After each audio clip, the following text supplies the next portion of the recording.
राधे कृष्ण की जय हो। बोले श्री बांके बिहारी लाल की जय हो। हम भगवान से प्रार्थना करते हैं कि भगवान सभी भक्तों को आशीर्वाद दें और सभी भक्तों के घरों में सुख शांति रहे। और भक्तों से प्रार्थना करते हैं जो भी अपने YouTube परिवार में शामिल हैं वो सभी कथा को ध्यान से सुनें, शेयर करें, लाइक भी करें।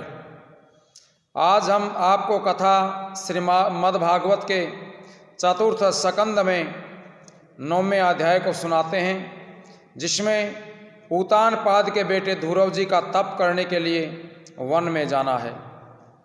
मैत्रेय जी बोले कि विदुर जी, राजा स्वयंभू मनु की तीनों कन्याओं का हाल मैंने तुमसे वर्णन कर दिया। अब उनके बेटों का हाल आपसे सुनाता हूँ। स्वयंभू मनु की कथा 5वें स्कंद में आएगी। उत्तानपाद के पुत्रों का हाल इस तरह है कि स्वयंभू मनु के तन त्याग करने पर उनका बेटा उत्तानपाद राजा हुआ। कदाचित कोई इस बात का संदेह करे कि स्वयंभू मनु की राजगद्दी पर प्रियव्रत ने राज्य किया। उत्तानपाद उन्हीं के देश में दूसरे नगर का राजा हुआ। उसके सुनीति और सुरुचि नाम की 2 स्त्रियां थीं। दोनों स्त्रियों से संतान उत्पन्न हुई। बड़ी रानी के बेटे का ध्रुव और छोटी रानी के पुत्र का नाम उत्तम था। राजा उत्तानपाद छोटी रानी और उसके बेटे से बहुत प्रेम करते थे तथा बड़ी रानी और उसके पुत्र से कम प्रेम करते थे। एक दिन राजा अपनी छोटी रानी के साथ सिंहासन पर बैठे हुए उसके बेटे को गोद में लिए प्यार कर रहे थे और उसी समय बड़ी रानी के पुत्र ध्रुव, जो कि 5 वर्ष का था, खेलता हुआ वहां आ पहुंचा। उसने चाहा कि हम भी राजा की गोद में जाकर के अपने सौतेले भाई उत्तम के बराबर बैठेंगे। राजा ने छोटी रानी के डर से उस समय वहां बैठी हुई थी जो छोटी रानी ध्रुव को अपने पास नहीं आने दिया। ध्रुव को वहां उत्तानपाद ने नहीं बैठाया। ये देख करके छोटी रानी ने ध्रुव से कहा कि पिछले जन्म में नारायण का तप वह स्मरण नहीं किया, इसलिए तू अभागा उत्पन्न हुआ है। कदाचित तुम पहले जन्म में तप करता तो मेरे पेट से जन्म लेकर के राजा की गोद में बैठने के योग्य होता।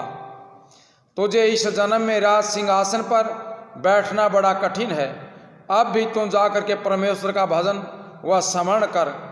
जब तेरा भाग्योदय होगा तब मेरे पेट में से जन्म लेकर के राजा के आसन पर बैठना, क्योंकि मैं पटरानी हूँ। मेरे बेटे के सिवा दूसरी रानी का पुत्र राज सिंहासन पर नहीं बैठ सकता। राजा उत्तानपाद ने भी रानी की ये बात सुनकर के जब ध्रुव का कुछ आदर नहीं किया, तब ध्रुव को सौतेली माता की ये बात तीर के समान लगी। इसलिए ध्रुव रोता हुआ अपनी माता के पास आया।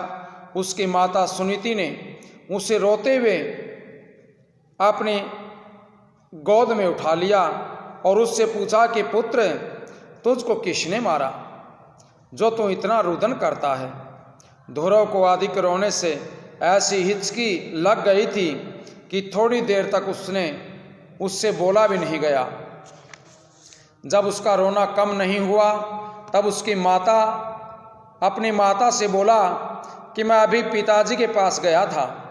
पिताजी उत्तम को गोद में लिए हुए बैठे थे, इसलिए हमने भी चाहा कि पिता की गोद में जाकर के बैठें, पर पिताजी ने मुझे अपनी गोद में नहीं बैठाया। तब उत्तम की माता ने मुझसे कहा कि तूने पिछले जन्म में परमेश्वर का भजन व स्मरण नहीं किया था, इसलिए प्रारब्धहीन उत्पन्न हुआ। तू राजा की गोद में बैठने योग्य नहीं है। अब भी जाकर के परमेश्वर का तप करके मेरे पेट से जन्म ले, तब राजा के आसन पर बैठना। सुनीति ये बात सुनकर के बोली कि पुत्र, राजा की छोटी रानी सच कहती है। कदाचित तू पिछले जन्म में परमेश्वर का तप किया होता तो मेरे पेट से जन्म नहीं लेता। इसलिए अब भी तू नारायण जी की शरण में जाकर के उनका तप और श्रवण कर, जो तेरा मनोरथ पूर्ण करेंगे। तेरे परदादा ब्रह्मा जी से भी पहले संसार उत्पन्न करने का कठिन काम नहीं कर सके थे। जब उन्होंने नारायण जी का तप व ध्यान किया तब परमेश्वर की कृपा से इनको ज्ञान हुआ और ज्ञान के प्रताप से उन्होंने संसार की रचना की। तेरे दादा स्वयंभू मनु ने परमेश्वर का तप करके धर्मात्मा संतान को पाया। मनुष्य का सब मनोरथ नारायण जी की कृपा से पूर्ण होता है। परमेश्वर का तप करने से तेरी कामना भी पूर्ण होगी। राजा मुझे अपनी दासी के बराबर भी नहीं समझते हैं। जो बात मेरी सोच कहती है वही करते हैं। मैं जानती हूँ कि राजा के न रहने पर मेरी सोच तुझे देश से निकाल देगी। ये बात सुनते ही ध्रुव ने अति लज्जित होकर के नारायण की खोज में घर से निकल करके वन का रास्ता लिया। पर वह वन में इस बात का सोच विचार करता जाता था कि मैं अज्ञानी बालक परमेश्वर का पता किस तरह पाऊंगा, जो उनकी शरण में जाकर के अपनी कामना पूरी करूंगा। रास्ते में नारद जी ने ध्रुव को देख करके मन में विचार किया कि बालक अपनी माता विमाता की बातों से दुखी होकर के परमेश्वर को ढूंढने निकला है। इसलिए हम इसकी परीक्षा लेंगे कि अपनी प्रतिज्ञा पर दृढ़ है या नहीं। ऐसा विचार कर नारद जी बोले कि हे राजकुमार, तू किस लिए अपने घर से निकल आया? बाल्यावस्था में तुझे ऐसा क्रोध नहीं करना चाहिए।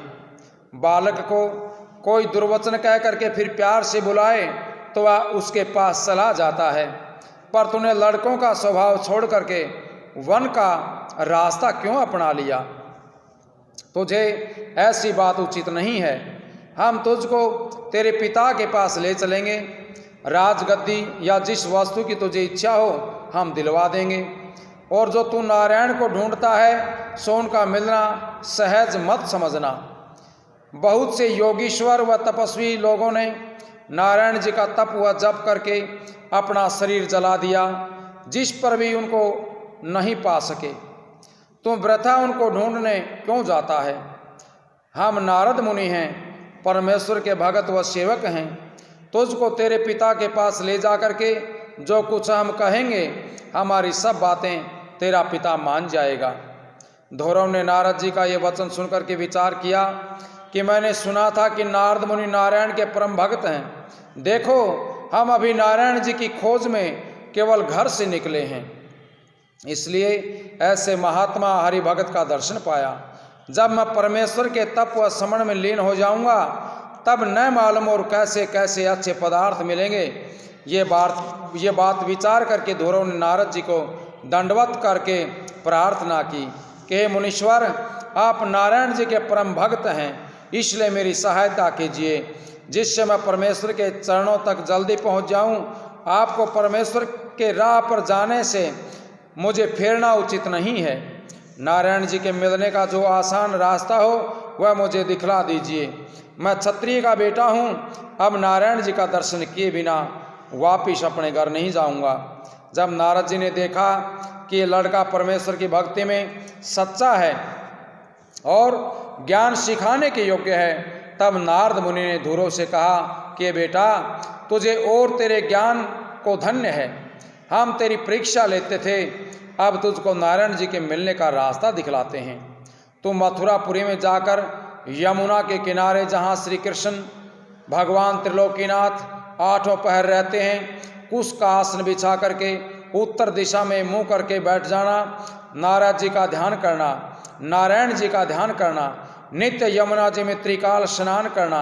वहाँ नहाने से तेरे जन्म जन्मांतर के सब पाप छूट जाएंगे। उनका स्वरूप इस तरह का है: श्याम रंग, कमल नयन, चतुर्भुज, खड़ाऊ मुकुट पहने, मकराकृत कुंडल धारण किए, चंद्रमा की तरह शोभायमान, वैजंती माला और कौस्तुभ मणि गले में डाले मंद मंद मुस्काते हैं। जो तुम नित्य स्नान करके आसन पर बैठ करके ऐसे रूप का ध्यान मन लगा करके करना। फल, दूब या जल जो कुछ मिले उसी से धूप दीप आदि कर देना। 12 अक्षर का मंत्र नारद मुनि ने धुरव को उपदेश करके वहाँ की ये कहा कि इसी मंत्र को जपना, भोजन कम करना, पानी थोड़ा पीना, श्री नारायण जी दयालु होकर के तुझे दर्शन देंगे और तेरी कामना पूरी करेंगे। तुम बड़ी पदवी को पहुँचेगा। हरि भजन करने से संसार और परलोक दोनों जगह का सुख मिलता है।